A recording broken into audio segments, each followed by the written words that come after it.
Olá, meu nome é Durval. A partir de hoje nós vamos colocar vários vídeos aqui explicando a situação econômica, social do país e como que vocês podem entender isso da melhor forma.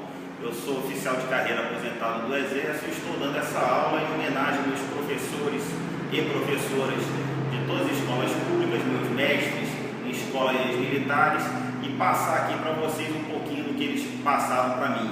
Tá? Então nós vamos começar agora falando sobre impostos. De uma maneira macro, mais ou menos o que é feito aqui no Brasil. Não vou entrar em detalhes mínimos, senão vou lotar este quadro aqui. Mas os impostos eles são recolhidos dos trabalhadores, e ele segue mais ou menos esses destinos aqui. Parte vai para uma reserva, outra parte vai para a infraestrutura do país, outra parte vai para o governo, que vai para a educação, saúde, segurança, defesa, outras coisas assim, funcionalismo público.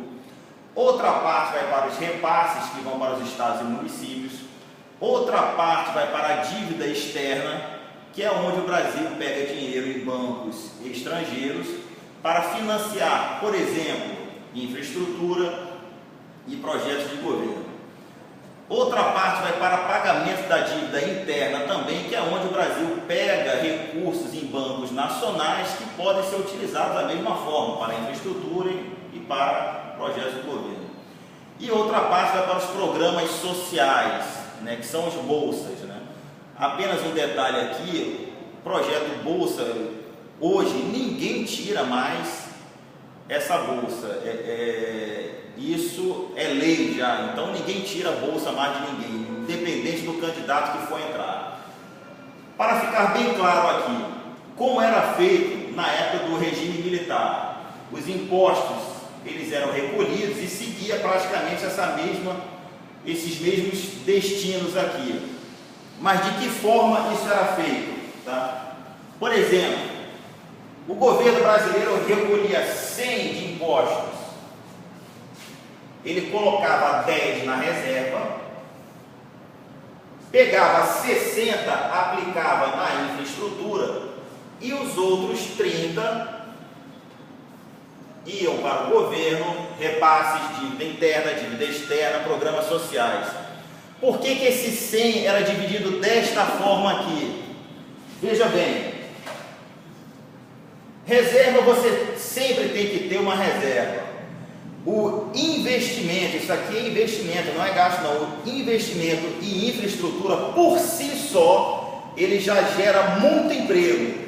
Por isso que o programa Bolsa, da época do regime militar, ele era praticamente nulo, ou então mínimo.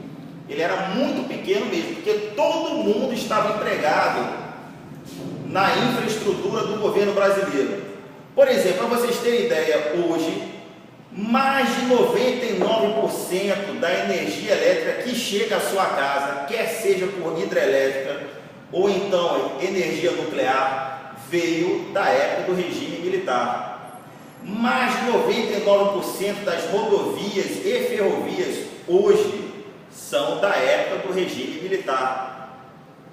Então, se tem luz na sua casa, se você liga o ar-condicionado, se você está me vendo pelo seu computador, entenda que ninguém construiu geradoras de energia de porte após o regime militar. Era uma época onde faltava dinheiro e sobrava competência. Se você vai de Belém para Brasília, se você vai de Fortaleza para São Paulo, você vai passar numa rodovia aberta no regime militar. Então, todas as empresas de hoje instaladas no Brasil, as empresas de grande porte instaladas em São Paulo, Minas Gerais, Rio, Paraná, elas se instalaram por causa dessas obras desta época, que elas foram feitas numa época onde o Brasil tinha 70 milhões de habitantes e ela foi projetada para até 150 milhões de habitantes, estão passando dos 200 milhões. Então, como ninguém fez nada, nós estamos tendo problema de emprego e de instalação de empresas aqui no Brasil, porque não tem infraestrutura tanto para escoar as riquezas, como os grãos que são produzidos, está na agropecuária, nas nossas plantações, escoar a carne. Nós estamos com a infraestrutura subdimensionada hoje. E os outros 30 ia para fornecer, tanto para repasses, para o governo, de Ministério e programas sociais, dava e sobrava. Essa era uma época, como eu falei anteriormente, onde sobrava competência e faltava dinheiro. Aí você vai me falar hoje, não, mas hoje está sobrando dinheiro. Por que está sobrando dinheiro? Como que o governo hoje faz? Ele pega 100 de impostos, ele coloca 0 para reserva, para a infraestrutura ele coloca só 10. Por que 10? Que é para fazer a maquiagem de tudo que foi feito antes. E os outros 90 é para um programa Bolsa totalmente inchado, onde um presidente, um ex-presidente e atual presidente se gaba de ter um programa de mais de 20 milhões, 30 milhões de pessoas. A qualidade de um programa social, de um Bolsa, não se mede pela quantidade de pessoas que entram, mas sim pela quantidade de pessoas que saem. Por quê? Tem tanta gente aqui, não foi feito infraestrutura, ou seja, a infraestrutura está subdimensionada hoje para o país. Isso faz com que, vocês estão vendo hoje, toda a indústria automobilística, toda a indústria pesada de São Paulo está demitindo muita gente. Com isso, os impostos que eram isso aqui, passou a ser só isso aqui. O Brasil vai entrar em colapso. Não tem reserva, só tem 10% da infraestrutura. O país não consegue crescer e dar meios para se implantar novas indústrias no país. Esses 90% vão para vários desvios, além de todos esses programas aqui. E vocês entendam, tem coisas que hoje existem e naquela época não existem. Por exemplo, esse dinheiro aqui está indo muito para ONG. ONG é onde o governo não se faz presente. Parece que o governo não se faz presente em lugar nenhum, porque estamos pagando bilhões para ONGs. Estamos pagando também para ONGs de ex-presidentes, que é uma coisa nova também, que eu nunca vi em lugar nenhum. Os ex-presidentes militares, ninguém tem uma instituição com o nome deles, mas hoje tem instituição Lula, FHC, vai ter da Dilma, tem do Collor, enfim. Esse dinheiro todo, ele está sendo redistribuído desta forma. Com isso, e outro problema também, exemplo muito bem lembrado aqui, a saúde. Se vocês olharem no site da saúde, ela gasta muito mais com publicidade do que com a sua atividade fim. E isso está no site do governo. Outra coisa, por exemplo, vamos fingir que nós estamos num país chamado Ex-Boslávia. Um país chamado Ex-Boslávia, tá? País que eu inventei aqui agora. Na Ex-Boslávia, ele tinha uma dívida externa e uma dívida interna. Por exemplo, toda vez que ele pegava R$100 do banco estrangeiro, ele recebia esse dinheiro, ele tinha que devolver para o banco por mês. Ele pegou em um mês para devolver, no outro mês ele tinha que devolver R$102. Quando ele pegava do Banco Nacional, ele pegava R$100, ele pedia R$100, recebia. Para passar um mês, por exemplo. No outro mês, ele tinha que pagar R$110. Então, vamos fingir que o presidente da Iugoslávia, ele pagou a dívida externa com a dívida interna. Ele pegou esse dinheiro, pagou ali. Ele deixou de pegar emprestado um dinheiro com juros muito menor, de apenas 2%, para pegar um dinheiro com juros muito maior. de 10%, por exemplo. Qual é a vantagem disso aqui para o povo? Nenhuma, o povo está sendo roubado. Mas por que ele fazia isso?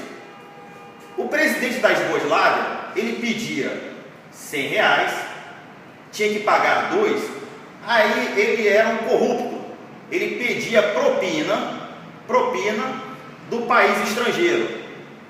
Só que lá tem uma coisa que se chama auditoria, que aqui também tem.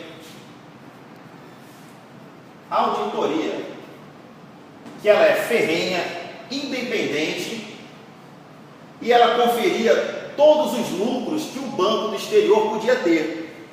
Então ele pedia propina, pedia, e o cara só devolvia para ele. Infelizmente, meu irmão, só posso lhe dar 10 centavos, porque a auditoria nossa ela é muito eficiente, não sei o que, coisa e tal, então só dá para ele devolver 10 centavos. Aí ele pagou a dívida externa com a dívida interna, esqueceu a dívida externa, aqui ele paga um juros muito maior. Aí ele pediu propina ao presidente do banco da dívida interna, isso na Esboslávia, né? Com isso, a auditoria, que era uma auditoria fajuta, conseguia devolver para ele R$5. Com isso, o banco ganhava 5, que é mais do que o dobro do que o banco estrangeiro ganhava, e ainda conseguia devolver mais 5. E o presidente da Esboslávia ficava feliz da vida tomando a cachaça dele. É assim que funciona. Não sei se vocês entenderam. Eu vou dar um exemplo muito mais prático aqui. Eu vou falar agora sobre o PAC. Saí da Esboslávia, voltei para o Brasil. Vou falar sobre o PAC. Por exemplo, a obra do Rio São Francisco. Foi informado ao governo federal que, antes de tudo, para fazer qualquer obra no Rio São Francisco, deveria fazer o reflorestamento da mata ciliar e a proteção da cabeceira. Como isso não foi feito propositalmente, o Rio São Francisco ele está secando. Então, o povo nordestino vai ser escravo eternamente do governo, porque o Rio São Francisco secando, ele destrói o Nordeste. Ele era o veio de sangue do Nordeste. Sendo que todas as obras do PAC, nenhuma foi terminada, a não ser as obras que foram feitas pelo Exército Brasileiro. Por quê? Porque o Exército Brasileiro, nós temos uma auditoria muito forte, onde todas as pessoas são trocadas constantemente. Não existe a função eterna do auditor, não existe a função eterna do fiscal. Então o fiscal vai lá e fiscaliza. Quando ele é transferido, ele passa a fiscalização para o outro, que confere toda a documentação do anterior, e se tiver alguma coisa errada, fala, você corrija, porque o problema é seu. E aí vai. Então, tanto o comandante do batalhão, como o comandante do trecho de obra, que eu já fui diversas vezes, todo mundo é auditado o tempo todo. Então, por isso que as obras do PAC das Forças Armadas, elas foram os únicos trechos que foram terminados e o dinheiro ainda foi devolvido. E as obras que foram conferidas a empresas civis, aconteceram problemas 1000 que deram desculpas 1000. Mas eu imagino que seja o seguinte: deram tanto 10% para tanta gente que não sobrou 10% para fazer a obra, que é uma coisa muito comum acontecer aqui no Brasil, porque os engenheiros não são incompetentes, os engenheiros são bem formados, a equipe de obra é muito bem formada e muito bem intencionada, mas, por exemplo, a lei anticorrupção que foi feita, elaborada pelo senador Renan Calheiros e pela presidente Dilma Rousseff, que fez uma complementação maravilhosa. A lei anticorrupção ela é feita especificamente para punir os empresários que tentam corromper os funcionários públicos. Eu já trabalhei dos dois lados. Eu fui funcionário público federal e fui também diretor de grandes empresas. Não existe o empresário tentar corromper o funcionário público federal. Normalmente é o contrário. E a presidente Dilma, eu não vou chamar de presidenta porque está errado, eu não sou gramicista, a presidente Dilma tirou da lei anticorrupção o item que punia o funcionário público, como se a culpa fosse somente do empresário, e não é. Vamos falar aqui sobre o programa Bolsa. Nós vimos nas eleições agora que o nordestino dizem, né, que votaram bastante na presidente Dilma. Não é bem assim. Vamos ver o porquê. A bolsa, todo nordestino sabe que ninguém tira a bolsa deles. Ninguém vai tirar. E a bolsa, sem perspectiva de futuro e de trabalho, porque ninguém trabalha mais em infraestrutura como era na época do regime militar, ninguém fez planejamento nenhum em nada. Os jovens do nosso país, eles acabam na violência por causa de álcool, drogas, ócio, não tem perspectiva de futuro e não tem trabalho. Para diminuir esse programa Bolsa, para tornar ele menor, é só para quem sabe fazer planejamento estratégico. Então, o que eu quero que vocês entendam disso tudo aqui, de todo esse planejamento, o que vocês têm que entender é que o inchaço do programa Bolsa, aliado à falta de investimento em infraestrutura, desvios que não são auditados para lugar nenhum, faz com que poucos fiquem ricos sem trabalhar, enquanto muitos trabalham para pagar seus impostos. O que isso está gerando? Estão vendo essa bola grande aqui? Está fazendo com que tenha menos trabalhador no país e com isso esta bola fique pequenininha. Esse dinheiro recolhido dos impostos não vai dar nem para reserva, nem para repasse, nem para o governo, nem para infraestrutura, nem para dívida externa, dívida interna, programa social, não vai dar para nada. Isso é feito propositalmente. Isso vai gerar um colapso no país, que é feito propositalmente, que pode terminar numa guerra, que é feito propositalmente. Então eu quero que vocês entendam que tudo que está acontecendo de errado, não tem como fugir disso aqui. Não tem como fugir disso aqui. Tudo que está acontecendo de errado está sendo planejado. O Brasil vai entrar em colapso, pode haver uma guerra, tem infiltração de várias pessoas aqui no país, estrangeiros em idade militar, que eu não sei o que eles estão fazendo aqui. Por exemplo, o programa Mais Médicos é uma coisa que me preocupa muito. Todo mundo sabe que na Venezuela, quando Chávez sabia que iria perder, ele criou um ano antes o programa Mais Médicos, com 35 mil médicos. 35 mil médicos, parece que Cuba é um depósito de médicos, só tem médico lá. Quando chegou nas eleições, que o outro iria ganhar, ele tomou tudo e os médicos eram militares. Ora, veja bem, aqui no Brasil, a presidente Dilma, ela pessoalmente foi lá, interferiu e disse: não, os médicos cubanos não vão fazer o revalida, que é uma prova para saber se ele é médico ou não, né? E essa prova ela pode ser feita a qualquer momento, não tem nenhum motivo para ela ser cancelada.